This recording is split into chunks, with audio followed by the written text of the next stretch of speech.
우리 그 자가이온 교회 어제 헌당 예배 우리 잠깐 같이 보시겠습니다. 예, 이 자가이온 교회 모습입니다.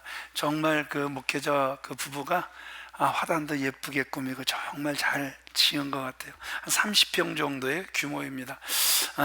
감사한 건 이 자가이온 지역에 우물이 딱 한 집 있었는데 그 한 집에서 물을 하루에 1시간만 파는 거예요.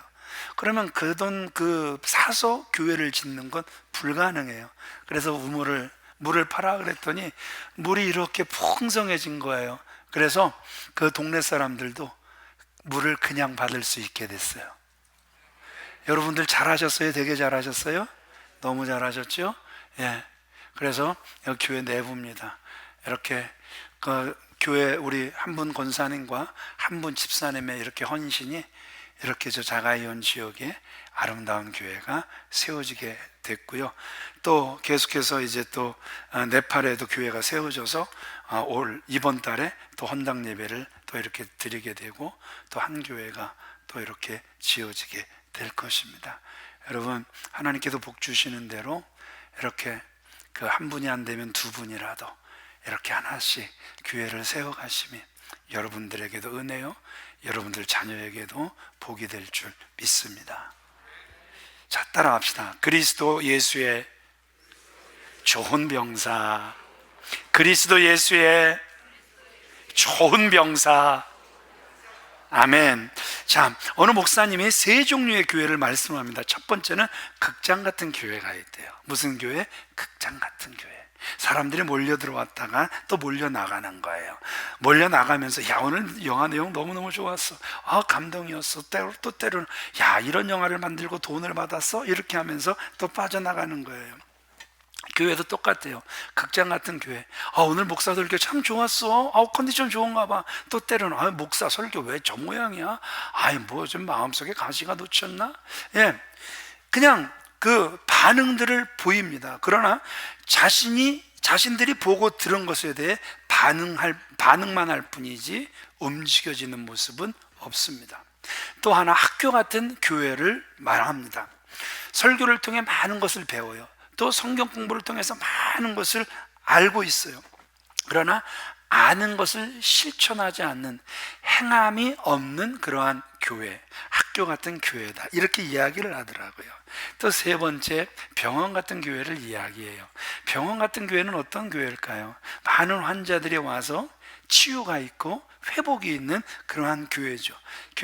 그러한 병원이죠. 교회도 똑같다라는 거예요. 많은 문제, 고통, 아픔, 슬픔을 가지고 와서 치유가 있고 회복이 있는 그러한 교회가 되어져야 한다라는 것이죠. 그러니까 다른 말로는 문제 해결이 있는 교회. 그런데 그 사도 바울은 좀 교회를 정의하기에는 이 세 교회가 조금 부족하다라는 것이죠.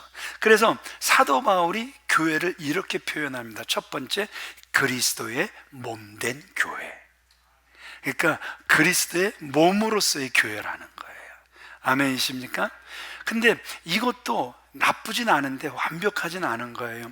그래서 교회를 사도 바울이 어떻게 표현하고 있냐 하면, 바울이 가장 좋아하는 교회의 표현 따라합시다. 그리스도의 군대다.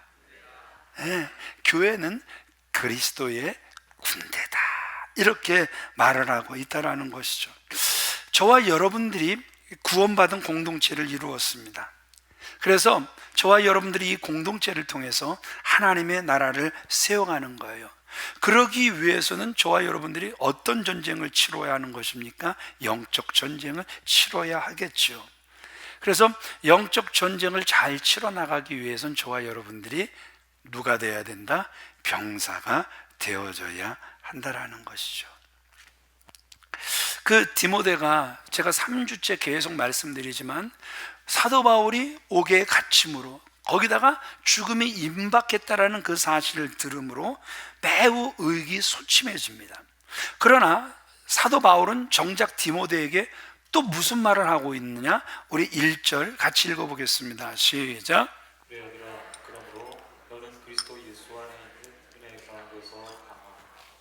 이 세상을 살아가는데 약하면 못 살겠더라고요.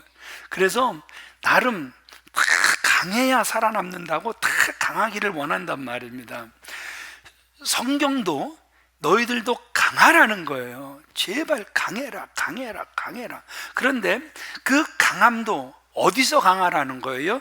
은혜 가운데 강해라, 이렇게 우리에게 강조하고 있다라는 것이죠. 어떤 분들은 강한데 세상 경험이 너무 많아.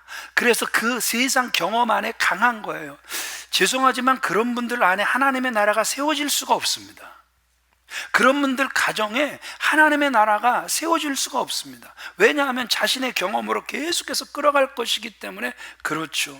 어떤 분들은 무엇이 강하냐 그러면 이런 말이 있죠. 저 사람 자존심 어마어마하게 세다라는 건 뭘 말씀하는 거죠? 자존심이 강하다라는 것이죠. 여러분, 이 자존심이 세도 그 속에 하나님의 나라가 세워질 수가 없습니다. 그 가정에 하나님의 나라가 세워질 수가 없습니다. 반대로 또 약해 보세요. 너무 약하면 작은 일에 염려하는 거예요. 그래서 주님은 우리에게 어마어마한 은혜를 주셨음에도 불구하고 누리지를 못하는 거예요. 조금만 시험이 와보세요. 말씀을 많이 들었지만 그 아무리 말씀을 들었어도 시험 앞에 말씀을 빼앗겨 버리는 거예요. 넘어져 버리는 것이죠. 그래서 오늘 사도 바울은 따라합시다. 은혜 안에서 강해라. 예, 그 은혜로 인하여 강해지는 사람이 되어라, 이렇게 우리에게 말씀하고 있다라는 것이죠. 그래요. 디모데는 이렇게 생각하는 것 같아요. 분명 사도 바울은 하나님의 충성된 종이에요. 능력을 얼마나 많이 행했습니까? 아주 위대한 복음 전도자였단 말입니다. 또 자신에게는 또 바울도 아들에게 편지하듯 그렇게 편지하고, 자신에게 있어서도 바울은 아버지와 같은 그러한 존재였단 말입니다. 그런데 그 바울이 지금 옥에 갇히고 죽음을 기다리고 있다고 하니 의기소침해 줄 수밖에 없었고, 사람들도 거기에 동요할 수밖에 없었다라는 것이죠. 그러나 다시 한번 저와 여러분들이 이러한 상황 속에서 무엇을 생각해야 되느냐, 주님이 저와 여러분들에게 베푸신 은혜를 생각할 수 있다면 우리는 강해질 수 있다라는 것이죠. 그네가 내게 족하네, 그네가 족하네. 정말 예수 그리스도께서 우리에게 베푸신 은혜를 정말 안다면 변함없는 성도들의 고백은 그 은혜가 족합니다, 그 은혜가 넘칩니다, 고백하게 된다라는 것이죠. 은혜를 알면요, 지금 내가 받고 있는 그 고난, 고생, 이게 얼마나 작은 일이고 오히려 그 고난 가운데 그가 가는 길이 얼마나 위대한 길인지 깨닫게 된다라는 것이죠. 그러면 더욱 강한 마음을 가지게 된다라는 것이죠. 자, 디모데에게 은혜 가운데, 은혜 안에서 강해라 이렇게 주문한 그 사도 바울이 그 디모데가 강해짐으로 무엇을 해야 할지도 구체적으로 가르쳐주고 있습니다. 2절 같이 읽어보겠습니다. 시작. 부탁하라. 그들이 또 다른 사람들을 가르칠 수 있습니다. 지난주 말씀드렸죠. 아시아의 모든 교인들이 바울을 다 떠나버렸습니다. 바울은 옥에 갇혔습니다. 죽음을 기다리고 있습니다. 그러나 사도 바울은 내가 죽더라도 디모데, 네가 해야 할 일은 나에게 들은 것들을 계속해서 충성스러운 사람들에게 부탁하라는 거예요. 복음의 확산이 계속 있게 하라는 거예요.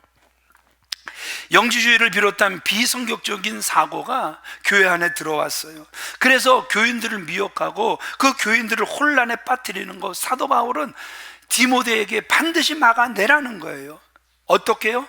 복음 자체가 순수해야 된다라는 거예요. 복음이 오염돼서는 안 된다라는 거예요. 그리고 건전한 교리가 계속해서 교회 안에서 세워져야 한다라는 거예요. 그리고 그것을 충성된 사람들에게 또 전달하면 그들도 또 전달하고 또 전달해서 교회가 세워지게 하라는 거예요. 제가 디모데전서를 강해를 시작을 하면서 왜 사도 바울이 디모데를 예배소 교회를 목양하게 했는가, 그 이유를 분명히 말씀드렸어요. 자, 디모데전서 1장 3절 같이 읽어보겠습니다. 시작. 너를 권하여 에베소에 머물게 한 것은 어떤 사람들을 권하여 다른 교훈을 가르치지.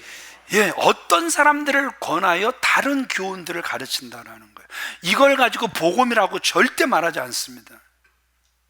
교회 안에서 이런 거짓된 사람들이 계속해서 그 시대에도 일어났다라는 거예요. 그러니 이 시대는 여러분 얼마나 거짓된 사람들이 더 많이 일어나겠습니까? 우리가 정말 깨어있지 않으면 그 거짓된 그 교훈, 그 거짓된 교리에 속아 넘어갈 수밖에 없다라는 것이죠. 그래서 사도 바울은 디모데에게 그 예배소 교회 안에 다른 교훈을 가르치는 자들 절대 일어나지 못하게 하라는 거예요. 그리고 디모데야, 내가 죽어도 또는 네가 죽는다 할지라도 복음은 계속해서 살아, 복음에 또 행진이 있어야 한다 말씀하고 있다라는 것이죠. 자, 이어서 사도 바울은 어떻게 하면 저와 여러분들이 좋은 사역자가 될 수 있는지 예를 세 가지를 들고 있습니다. 그 첫 번째가 좋은 병사예요. 3절, 4절 같이 읽어보겠습니다. 시작. 너는 그리스도 예수의 조병사로 나와 함께 고난을 받으라. 병사로 공부하는 자는 자기 생활에 얽매이는 자가 하나도 없나니 이는 병사로 모집한 자를 기쁘게 하려 함이라. 좋은 병사의 특징이 뭡니까? 자기를 모집한 자를 뭐한다? 기쁘게 하려 함이라. 저는 어렸을 때 뭐 신앙이 있겠습니까? 그냥 모태 신앙일 뿐이지 전혀 신앙에 대한 참 기쁨이 없었어요. 그러니까 그 아버지가 이해가 안 됐다고 저는 계속 말씀을 드리죠. 저희 아버지는요, 그냥 예수 그리스도의 그냥 좋은 병사는 되셨던 분 같아요. 그런데 아버지로서는 정말 빵점이었어요. 진짜 빵점 그런 빵점이 없었어요. 교회 3번의 이 건축을 하는데, 하여튼 교회만 건축이 되면 저희 어머니는 어떻게 가정을 살리셨는지 모르지만 아버지는요, 생활비를 어머니에게 주시지를 않는 거예요. 그런데도 참 은혜 가운데 제가 못 먹은 사람 같지는 않죠? 근데 조금 안타까운 건 제가 아버지보다 키가 한 2, 3cm 밖에 더 안 큰 거 보니까 그때 잘 먹었으면 80은 넘었을 것 같은데 80을 못 넘어간 건 조금 아쉬움이 있기는 해요. 그러나 정말 감사한 건 제가 목회자가 돼 보니까 왜 아버지가 그 길을 걸어가실 수밖에 없었는가, 이게 저절로 깨달아지는 거예요. 병사로 모집한 사람을 기쁘시게 하려 합니다. 참 미워하면서 너무 쏙 빼닮아가고 있어서 자식들에게 좀 미안한 감도 있어요. 그러나 아버지를 또 이해하게 되는 게 뭐냐 하면요, 마음이 편안해요. 왜 편안하냐 하면 하나님께서 분명 저희 아들 총명이 지명이를 책임져 주신다라는 믿음이 있어요. 때로는 아내가 아이들 문제로 저랑 이야기해도요, 제 마음속에 불편함이 하나도 없는 이유는 하나님께서 총명이 지명이를 저보다도 더 잘 아시고 제 사랑이 미치지 못하지만 그들을 더 사랑하셔서 그들을 생명길로 이끄신다라는 믿음이 있기에 제 마음은 너무너무 평안한 거예요. 자녀 문제로 불편했던 적이 제 속에 없었다라는 것이죠. 자, 그러려면 병사가 정말 모집한 사람을 기쁘게 하려면 그 병사가 병사로 복무하면서 자기 개인 생활에 얽매이거나 고된 훈련을 두려워해서는 안 된다라는 것이죠. 저희 아들 그 둘째 아들이 가문에 정말 그 영광이었습니다. 4대 만에 우리 아들이 군대를 갔어요. 저희 할아버지 못 가셨죠. 저희 아버지 못 가셨죠. 저도 안 갔죠. 제 동생도 못 갔죠. 제 큰아들 못 갔죠. 그러니까 4대가 다 군대를 못 가는 줄 알았는데 저희 둘째가 신체 검사를 받더니 통과가 됐어요. 그래갖고 얘가 군대를 가는데요, 얼마나 기쁘던지. 그래갖고 제가 아들한테 가문의 영광이다, 가문의 영광이다. 세상에 국방의 의무를 4대 만에 지게 되니 이런 영광이 어딨냐. 그래서 정말 그 아들을 기쁨으로 그 부대까지 이렇게 데려다 준 게 아니라 모셔다 드렸습니다. 혹시나 돌아오지 않을까. 가기 전에요, 얘가 아빠 빨리 장가를 가서 애를 낳으면 군대 안 간다는데 별 얘기를 다 하니까 여하튼에 그 부대 앞까지 모셔다 드리고 돌아왔습니다. 정말 와서도 평안했습니다. 아들이 제대하는 그 1년 8개월 동안 맨날 기도 속에서 아들을 만났고, 그리고 1년 8개월 동안 전화를 하루도 빠짐없이 해서 아들과 만났습니다. 그런데 이 아들이 휴가를 나와서 하는 말이 뭐냐 하면, 아빠 왜 군대에 있다 보니까요 쟤들이 나라를 지킬까 고민돼요.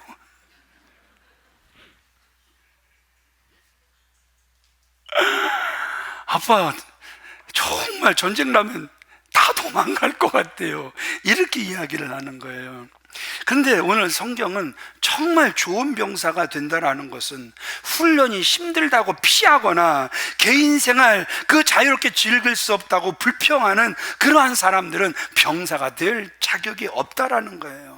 마찬가지로 예수 그리스도의 좋은 병사가 저와 여러분들이 되시기 위해서는 고난을 두려워하거나 그 고난을 회피하지 말고 사생활마저도 주님의 사역의 장애가 되지 않게 해야 한다. 그것이 좋은 병사라는 것이죠. 나의 기쁨이 아니라 주님의 기쁨을 항상 우선적으로 추구해야 한다라는 것이죠. 두 번째로 사도 바울은요 이런 예를 듭니다. 그러니까 그 경기하는 자의 비유로 말씀하세요. 5절 같이 읽어보겠습니다. 시작. 경계하는 자가 겉으로 경계하지 아니하면 승리자의 관을 얻지 못할 것입니다. 그러면 도대체 경기자의 법이 무엇입니까? 똑같이 이들도 국가대표가 되기 위하여 고된 훈련을 이겨내야 할 것입니다. 고된 훈련을 이겨낸과 동시에 그들은 경기를 한 번을 해도 규칙적으로 규칙을 지켜가며 정정당당하게 경기를 해야 할 것입니다. 그리고 자신이 나라를 대표한다라는 것은 내가 지금 뛰어 들어가 봐도 뭐 1등 하겠어? 내가 3등 안에 들어가겠어? 중도에 포기하는 것이 아니라 시작을 했으면 끝까지 경기를 치러내는 것, 이 사람이 좋은 경기자임을 오늘 성경은 우리에게 말씀해 주고 있다라는 것이죠. 똑같습니다. 복음 사역도 반칙 없이 바르게 해야 하는 것이죠. 끝까지 수행해야 하는 거예요. 그 선한 목적을 우리가 이루기 위해서 모든 고난을 뭐 해야 된다? 이겨내야 한다라는 것이죠. 힘들다고 중간에 사역을 포기하거나 고난을 피하려고 불법이나 편법 동원해서는 안 된다라는 것이죠. 또 세 번째로 이런 비유를 듭니다. 6절 같이 읽어보겠습니다. 시작. 따라합시다. 수고하는 농부가 곡식을 먼저 받는 것이 마땅하니라. 사실 맞잖아요. 열심히 일한 농부, 당연히 무슨 권리를 갖는 거예요? 먼저 수확한 권리를 갖는 것 아니겠습니까? 일부에는 농사를 짓는 분들이 두 분이 계셨어요. 김종민 집사님 농사 지으시죠. 그분들이 농사 지을 때 여러분 정말 쉬엄쉬엄 놀면서 하겠습니까? 그들이 흘리는 그 땀, 정말 우리는 피땀이라 그러죠. 심원영 성도님이 농사를 지으세요. 그분이 그 흘리는 땀, 우리는 피땀이라 그러죠.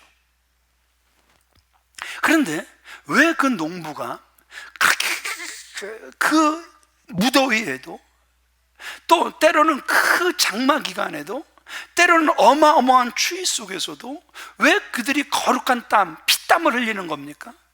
무엇을 바라보니까? 열매를 바라보니까. 그들 눈에는요, 씨를 심어놓고 이 씨가 자랄까? 그 걱정하지 않죠. 그냥 열심히 그냥 가꾸고 또 열심히 물 주고 하늘의 모든 것을 맡기며 피땀을 흘릴 때 하나님께서 그들의 피땀을 외면하지 아니하시고 그들에게 무엇을 허락하시는 거예요? 열매를 허락하시더란 말입니다. 땅이 얼마나 정직한지 그 피땀을 흘린 그 농부들에게 그만큼의 곡식을 내어 주더란 말입니다. 바울이 디모데에게 그런 말을 하는 거예요. 너도 복음을 위하여 많은 고난을 받으면, 따라합시다, 그만큼 열매를 맺게 될 것이다. 지금 그렇게 디모데에게 격려하고 있다라는 것이죠. 이렇게 여러 가지 비유로 설명한 사도 바울이 즉 디모데에게 지금까지 내가 너에게 한 말을 생각하라는 거예요. 디모데야, 내가 갇힌 거 그걸로 인하여 두려워하지 말고 의기소침하지 말고, 내가 죽는 그 문제로 인하여 의기소침하지 말고 두려워하지 말고, 내가 지금까지 내게 말한 것들을 생각하라, 이렇게 권면하고 있단 말입니다. 그러면 하나님께서 내가 너에게 그 말한 것들에 대한 이해와 플러스 총명을 더하여 주실 것이다. 7절 같이 읽어보겠습니다. 시작. 내가 말하는 것을 생각해 보라. 주께서 범사에 예에게 총명을 주시리라. 예배소 교회를 잘 지켜내려면 그 복음을 전하고 있던 그 디모데, 사실은 사도 바울의 고민이 뭐였냐면 아까도 말씀드렸던 것처럼 거짓 교사들이란 말입니다. 그 거짓 가르침의 핵심에는요, 그리스도 예수에 대한 잘못된 이해가 있었단 말입니다. 어떤 게 잘못된 이해였냐 하면, 예수님은 하나님이시지 결코 사람이 아니시다라는 거예요. 그러면 여러분 한번 생각해 보세요. 예수가 하나님은 맞는데 그 예수가 사람은 아니라는 거예요. 그러면 지금까지 우리가 믿는 그 모든 말씀들이 뻥이에요, 뻥이에요? 거짓말이 되는 거예요. 예수님의 죽으심 자체가 거짓말이 되는 거예요. 어떻게 하나님이 죽으십니까? 어떻게 하나님이 죽었다가 다시 부활하십니까? 여러분, 이 거짓 교사들의 이 교훈이, 가르침이 지금 예배소 교회뿐만 아니라 그 아시아 교회들을 지금 무너뜨리고 있었단 말입니다. 하나님께서 사랑하시는 귀한 믿음의 성도님들, 정통교리가 무엇인 줄 아십니까? 따라합시다. 그리스도는 온전히 하나님이시오, 온전한 사람이시다. 온전한 하나님이시고 온전한 사람이시다. 이게 정통교리예요. 여기서 벗어나면 그 사람은 망할지어다. 망해야 되는 거예요. 그런데 이 자유주의자들은 계속해서 성경을요, 그 지식이 그들을 망하게 해요. 자기들 마음대로 해석을 해버려요. 오병이어의 기적을 어떻게 해석하는 줄 아십니까? 오병이어의 기적을요, 참 예수님 그 복음 따라 쭉 다니다 보니까 배는 되게 고픈데 나 혼자 먹기 뭐해서 가만히 있었는데 어린아이가 오병이어를 가지고 딱 예수님 앞에 나아가니까 감동이 돼서 이것도요, 저것도요, 이것도요 다 내놓다 보니까 12광주리가 남았다라는 거예요. 그것을 기적으로 해석을 하지 않습니다. 어떤 사람들은요, 그 홍해의 기적을요 이렇게 해석을 합니다. 홍해의 기적이 아니라 이스라엘 백성들이 기가 막히게 운 좋게 갈대밭을 지나간 거야.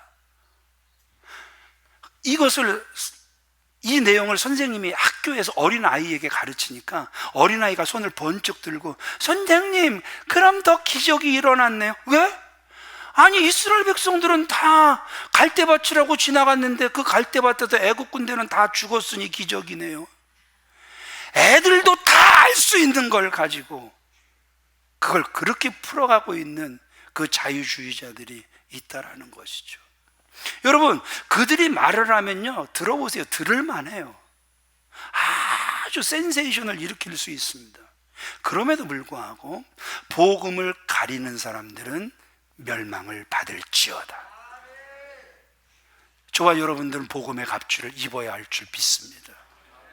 저와 여러분들이 세워가야 하는 건 복음인 줄 믿으시면 아멘 하시기 바랍니다. 8절 같이 읽어보겠습니다. 시작.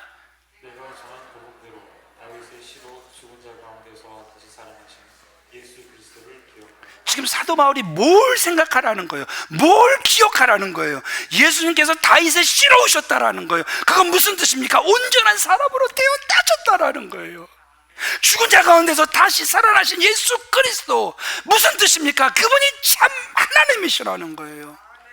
예수 그리스도께서 죽음에서 부활하신 것을 디모데야 기억하라. 그 손못 자국 만져라. 그 손못 자국 만져라. 그가 널 지키며 인도하시리. 그 손못 자국 만져라. 디모데야, 차라리 못 자국 난 내 손 만지지 못했다고 믿지 못하는 자가 되지 말고 차라리 내 못 바뀐 손 만져보고 믿는 자가 되라는 것 아니겠습니까? 여러분, 그냥 우리가 자존심, 체면 이런 게 있어서 나 예수 믿습니다, 그러나 내 마음은 예수를 안 믿고 삶은 예수를 믿지 못하는 이러한 모습이라면 여러분, 그게 얼마나 불쌍한 모습입니까?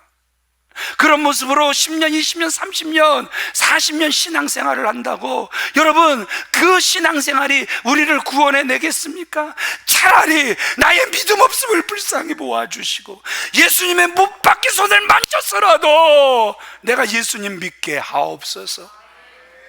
구원이 이루어지게 하옵소서. 차라리 우리가 이렇게 기도하는 것이 우리 영혼이 사는 길이 아니겠습니까?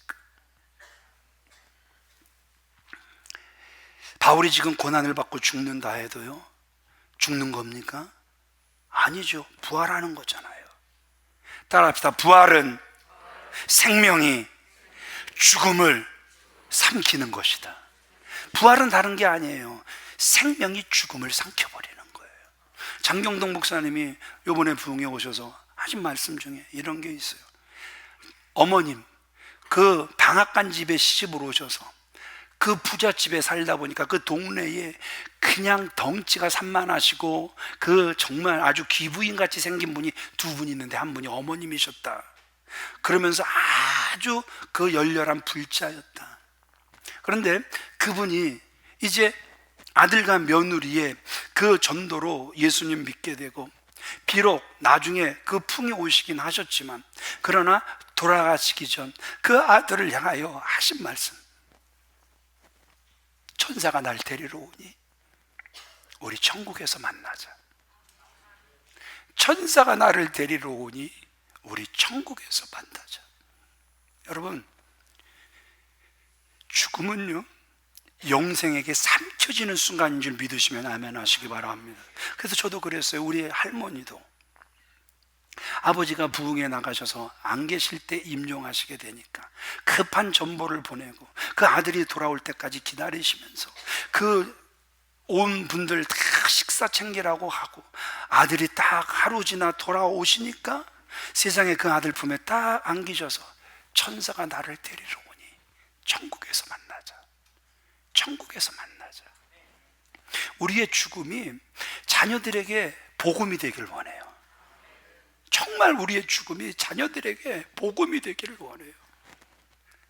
자식들이 미련 곰탱이 같아서 그랬지, 저희 아버지 하나님께서 옮겨가시려고 할 때, 그래서 아버지는 가시길 원하는데 저희들은 조금이라도 더 사시라고 그 코로 관을 놓는데 아버지는 괴로워하시면서 싫다고 몸부림을 하시는데,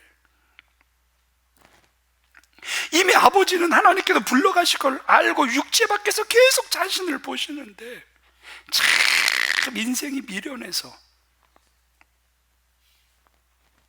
저희 어머니 보세요. 막내 아들 보고 간다 그러더니 그냥 가시잖아요. 그 사모하던 나라. 그러니까 그 아버지가 괴로워하는 모습을 딱 보시더니 저희 어머니가 스스로 가셔서 어디 가셔서 생명 연장 거부 본인이 다 작성하시고 사인하시고, 나는 하나님이 부르시면 바로 갈 거야. 여러분, 정말 여러분, 우리의 죽음이 복음이 되길 원해요. 정말 자녀들에게 정말 복음이 되길 원해요. 아, 천국이 정말 있구나.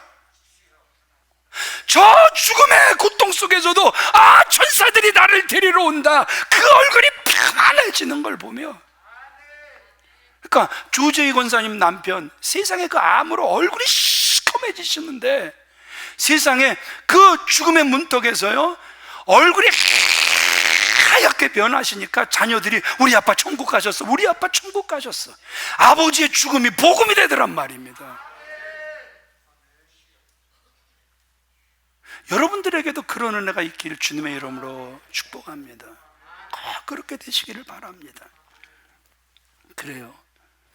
그러니 여러분, 죽음이라는 거 두려워할 일이겠습니까? 도대체 누가 부활을 두려워하겠습니까? 이거 정말 기쁜 일 아니겠습니까?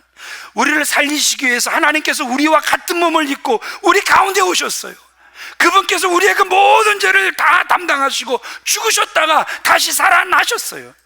그를 믿는 모든 자들을 죄와 죽음으로부터 건져내셔서 영원한 생명으로 옮겨주실 거예요. 이것이 복음이 아니고 뭡니까? 그 복음이 말하는 예수 그리스도. 디모데야, 두려워하지 말고 전하라는 거예요. 이 복음을 받아 그 은혜를 입은 사람은요, 이 땅에서 더 바랄 게 없는 거예요. 두려워할 그 어떤 것도 없는 거예요. 죄인 취급당해도 괜찮은 거예요. 고난을 당해도 괜찮은 거예요. 죽는 일도 두렵지 않는 거예요. 오늘 새벽에 다시 이제 말씀을 정리하는데 계속해서 제 입에서 나오는 찬양이 있었어요. 내 안에 사는 이 예수 그리스도니 나의 죽음도 유익함이라. 계속 새벽에 이 찬양이 나오는 거예요. 그래서 오늘 그 예배 후 설교 후 찬양을 내 안에 사는 이로 바꿔달라고 이렇게 부탁을 하고, 그래서 이따가 여러분들과 또 이 찬양을 함께 부르게 될 거예요. 바울이 왜 자기가 복음을 전하기 위해서 온갖 고난을 기꺼이 감당하고 지금 디모데에게 편지를 쓰는 이 순간에도 내가 왜 옥에 갇혔는지를 설명함으로써 지금 다시 디모데를 격려하며 강하게 세워가고 있어요. 9절, 왜 강하게 세워가고 있습니까? 같이 읽습니다. 시작.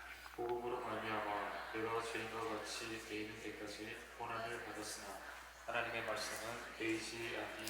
사도 바울은 고난을 받고 사도 바울은 죽을 수 있지만, 따라합시다. 하나님의 말씀은 매이지 아니하니라.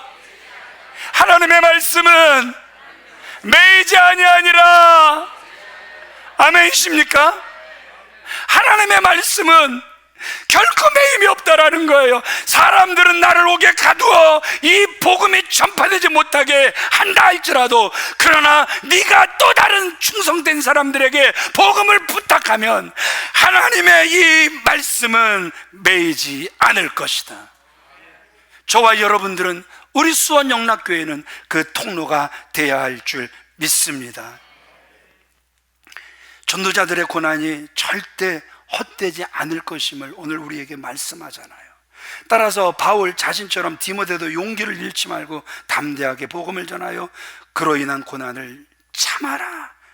참아라. 10절 같이 읽어봅니다. 참으라는 거예요. 시작. 그러므로 내가 택함 받은 자들을 위하여 모든 것을 참으면 그리스도 있는 구원을 영원한 영광과 함께 받게 하려 함이라. 바울은 그리스도 안에 있는 구원을 지금 우리에게 말하죠. 그리스도 안에 있는 구원, 그것은 영원한 영광이 있는 구원이다 말씀하고 있죠. 그 영광스러운 구원을 생각하면 그것을 알기만 해도 오늘 모든 것을 참을 수 있는 것, 이것은 식은 죽 먹기라는 것이죠. 누워서 떡 먹기라는 것이죠. 왜요? 구원함으로 얻은 기쁨 세상에서 제일이라. 영광의 길 허락하신 내 주 예수 찬양하리. 무엇이 가장 큰 기쁨이라고요? 구원함을 얻은 기쁨. 어디서? 세상에서 가장 큰 기쁨이란 말입니다. 11절 같이 읽어보겠습니다. 시작.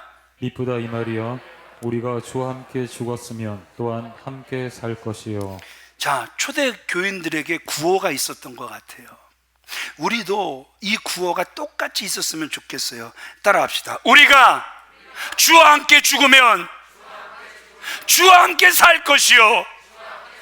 우리가 주와 함께 죽으면 주와 함께 살 것이요.